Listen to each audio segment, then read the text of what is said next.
Salut à tous, on se retrouve pour une vidéo spécialement consacrée à Lamine Yamal et on va voir comment il a obtenu tout ce dont il voulait. Il a mis un plan en place pour remporter le Ballon d'Or et pour l'instant tout se passe comme prévu. Je dis pour l'instant parce qu'il reste encore une finale à jouer face au Portugal, face à Cristiano Ronaldo. C'est l'opportunité pour Lamine Yamal de remporter un nouveau titre mais surtout de marquer à nouveau les esprits une dernière fois parce qu'il ne jouera pas la Coupe du Monde des clubs et sa dernière compétition à jouer est bel et bien la Ligue des Nations.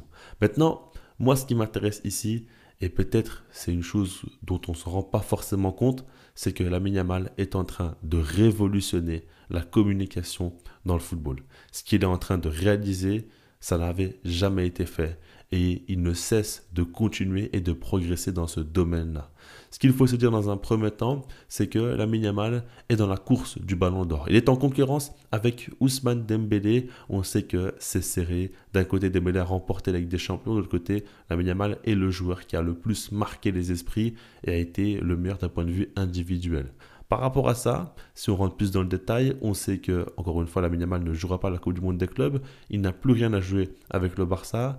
Il ne peut plus trop marquer de points, si ce n'est justement avec cette Ligue des Nations. Et ça tombe bien parce qu'il joue face à l'équipe de France, face à Ousmane Dembélé. Et à ce moment-là, c'est une opportunité pour lui de prouver qu'il peut aller au bout, qu'il peut réussir à devenir le plus jeune ballon d'or de l'histoire du football. Maintenant, quand on regarde les choses de manière très froide, on se dit qu'une Ligue des Nations ne doit pas avoir beaucoup de poids pour un ballon d'or. C'est ce qu'on se dit si on est rationnel, si on reste logique, si on reste cohérent, mais ce n'est plus le cas parce que Lamine Yamal est entré dans la danse en bousculant tout ce qu'on pouvait imaginer à la base. Ça a commencé avant le match, lors d'une interview, où on lui demande si le ballon d'or va se jouer dans ce match-là. Au départ, il répond que non et il explique que le ballon d'or se joue sur l'entièreté de la saison, mais il précise bien que si nous le voulions, c'est-à-dire les journalistes et les supporters, le ballon d'or peut se jouer aussi dans ce match-là, en disant qu'il est prêt, qu'il est sûr que l'Espagne va remporter ce match et qu'il pourra répondre présent. Ensuite, il a continué en postant une story où il montre le but qu'il avait inscrit face à l'équipe de France lors de la demi-finale d'Euro 2024, donc lors du dernier affrontement entre l'Espagne et la France.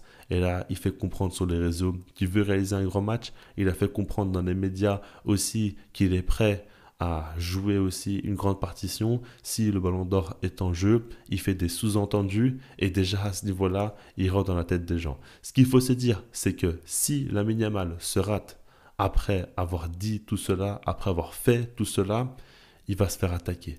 Si par contre, il réussit à faire ce qu'il voulait, c'est-à-dire remporter ce match en étant brillant, en étant décisif dans le meilleur des mondes, eh ben là, ça va prendre encore plus de valeur que s'il n'avait rien dit.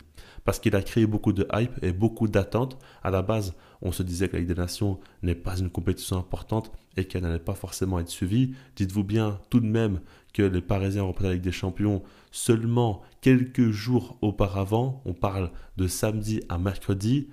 Dans un monde normal, ils ne doivent pas forcément commencer ce match-là. Si c'est bel et bien le cas, c'est parce qu'il y a cet affrontement, cette attente autour de ce match-là qui a été démesurée par rapport à ce qu'on imaginait au départ. Et Lamine Yamal est un grand acteur de tout ça. Maintenant, c'est une chose de parler avant le début du match, mais sur le terrain aussi, il faut répondre présent.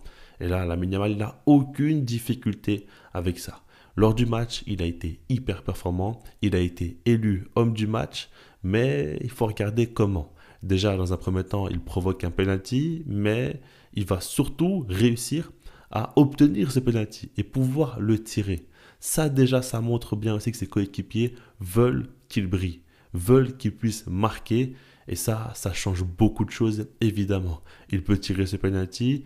Encore une fois, comme pour la communication, quand je vous disais qu'il parlait avant le début du match et disait qu'il était prêt pour réaliser un grand match, eh ben, à ce moment-là, si jamais ça passe et il reste vraiment un grand match, ça le booste, mais si jamais il n'y arrive pas, ça peut être une catastrophe. Pour le penalty, c'est la même chose. S'il le tire, mais qu'il le rate, ça peut être une catastrophe, mais s'il le marque, par contre, là oui, il est décisif, il est buteur, et c'est exactement ce qu'il voulait. Donc, à ce moment-là, il va frapper ce penalty et réussir à le transformer. C'est donc un but pour l'Espagne, et ce n'est pas tout, il ne s'arrête pas là. Il va mettre un second but, réaliser un doublé face à la France et surtout Ce que je retiens personnellement, c'est sa célébration devant toutes les caméras. Il sait très bien que c'est l'image qui va tourner dans le monde entier, l'image qui va être reprise de partout. Et oui, il brille de cette manière-là, en réalisant le match qu'on attendait de lui, en étant décisif et en étant excellent dans le jeu. Rappelez-vous que sur le premier but, par exemple, c'est lui qui fait l'avant-dernière passe pour Mikel Oyarzabal, avec une passe magnifique entre deux joueurs alors qu'il est pris par deux défenseurs. C'est important, tout ça aussi à prendre en compte, parce que Lamine Yamal a encore fait des différences individuelles dans ce match-là. Si on compare avec Ousmane Dembélé, lui de son côté, ça a été beaucoup moins bien. Il n'a pas marqué, il n'a pas délivré d'assist. Comme je l'ai dit dans ma vidéo de débrief, il n'a pas non plus été mauvais dans le jeu. Il y a eu quelques actions très bonnes, il a touché le poteau, il n'était pas loin de marquer, mais était en manque de réussite. Je trouve pas qu'il a été mauvais, mais c'est sûr qu'on va pas retenir la performance de Dembélé. On va beaucoup plus retenir l'entrée de Ryan Cherki par exemple, qui met un but et délivre un assist. Un but magnifique d'ailleurs aussi, un superbe assist tout de même, mais il n'est pas dans la course au ballon d'or, donc ça ne pose pas de problème à Lamine Yamal. Donc à ce moment-là, quand on regarde Dembélé qui finit par sortir sur blessure, qui n'est pas décisif dans le match, qui n'a pas une image forte, à côté de Lamine Yamal qui lui a mis un doublé à la célébration du match, qui va faire le tour du monde avec son équipe qui a remporté aussi le match. Bah oui, c'est lui qu'on va retenir. Et c'est lui qui va en ressortir gagnant de cette confrontation. Mais avec tout ce qu'il a su créer avant le match et pendant le match, ah ben ça a fait grandir tout ça. Et ça fait qu'aujourd'hui, ça a pris beaucoup, beaucoup d'ampleur, alors qu'on ne parle uniquement d'une Ligue des Nations. On ne parle pas d'un Euro, on ne parle pas d'une Coupe du Monde, on ne parle pas de Ligue des Champions, on parle de Ligue des Nations. Et pourtant, vous avez bien vu que le monde entier a suivi ce match et que ça a eu quand même un énorme raisonnement. Donc ça, c'est important à prendre en compte. Quand je dis que Lamine Yamal révolutionne la communication dans le football, c'est qu'on a eu des joueurs qui ont prétendu être les meilleurs au monde ou simplement prévenus qu'ils auraient pu marquer dans tel ou tel match. Ça, on a déjà vu. Mais pour moi, Lamine Yamal, ce n'est pas quelqu'un d'arrogant, c'est quelqu'un déjà qui est sûr de lui, mais surtout qui utilise les médias et les réseaux sociaux à son avantage pour se faire briller à nouveau. À chaque fois, il le fait, mais c'est de plus en plus le cas. Ici, il a réussi à rendre un match plutôt banal. On entend un match très très important au final. Ça, c'est des points quand même qu'il faut prendre en compte. Mais voilà, ce que j'aimerais dire par rapport à tout ça, c'est que tout ça, c'est beau, ok, bonne communication de sa part. Il a réussi à faire ce dont il voulait, que ce soit avant le match, pendant le match et après le match, ok. Mais au final, il s'est rajouté beaucoup de pression et il a su répondre présent sur le terrain. C'est ça, moi, qui me choque. Parce qu'on parle ici d'un joueur de 17 ans. On parle ici d'un joueur qui n'a aucune expérience au plus haut niveau, où il vient à peine d'arriver, de faire ses premiers pas avec l'Espagne, avec le Barça. Au final, il n'est même pas encore majeur. Et pourtant, on voit que la pression des matchs, c'est pas assez pour lui. Il s'en rajoute beaucoup plus. Et je ne sais pas si on a déjà vu ça dans l'histoire du football. Un joueur qui gère aussi facilement la pression, on l'a vu lors de son tir au but, comment il était décontracté. Et le gars jouait avec le ballon tranquillement avant de frapper et réussir à marquer. Alors que si jamais il se ratait, il savait très bien qu'il allait se faire moquer par une grande partie de la population au foot. Ça aurait été quelque chose de dingue et ça aurait été catastrophique pour lui. Mais non, lui, il pense pas à tout ça. Lui, il sait qu'il va briller. Il sait qu'il est l'élu dans ce sport, donc il n'y a aucun problème à avoir par rapport à tout ça.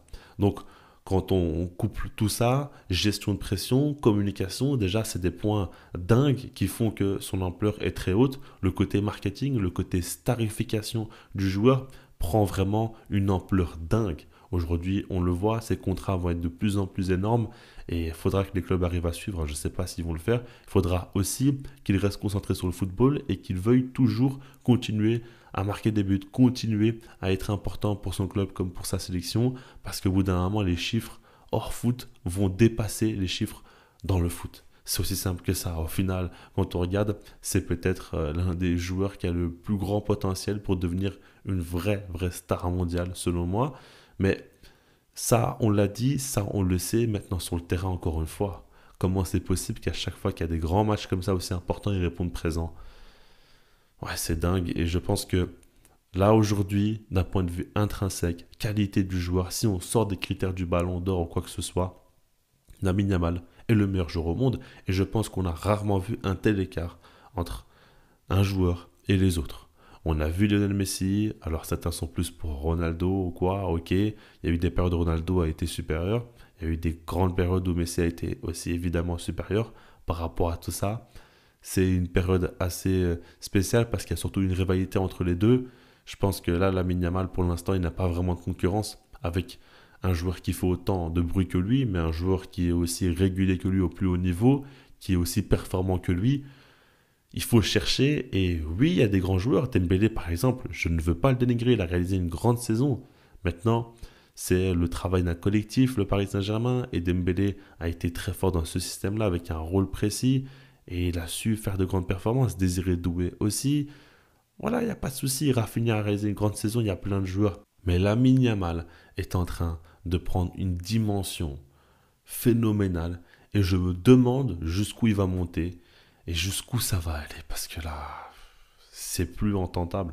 Là, vraiment, on dépasse l'entendement, on dépasse tout ce qu'on aurait pu imaginer. Il n'a pas encore 18 ans et c'est déjà une star mondiale. Tout le monde parle de lui. Il suffit de regarder autour de vous ce qui se passe au travail, à l'école pour ceux qui sont étudiants, partout. Ça ne parle que d'une seule personne, c'est Lamine Yamal, Lamine Yamal, Lamine Yamal. Et il y a des gens qui l'aiment énormément, d'autres qui ne l'aiment pas du tout parce qu'ils le trouvent trop arrogant ou quoi. Il est clivant, mais justement, c'est ça le truc. Personne n'est indifférent à Lamine Yamal. Et ça, c'est des points qui sont très très forts. Et il joue beaucoup de ça. C'est comme ça qu'il met la lumière sur lui. Et c'est comme ça qu'il se fait briller. Et c'est peut-être comme ça qu'il va remporter son premier ballon d'or. On va voir comment ça va se dérouler. Personnellement, je suis quasi persuadé qu'il va remporter le ballon d'or. Malgré la grande saison de Dembélé, je pense que Lamine Yamal a vraiment choqué le monde entier. Et je pense que c'est lui qui a marqué le plus les esprits lors de cette saison. Dites-moi vous ce que vous en pensez dans les commentaires. Est-ce que vous êtes d'accord ou non avec mon analyse? Et puis sinon, moi je vous dis peace.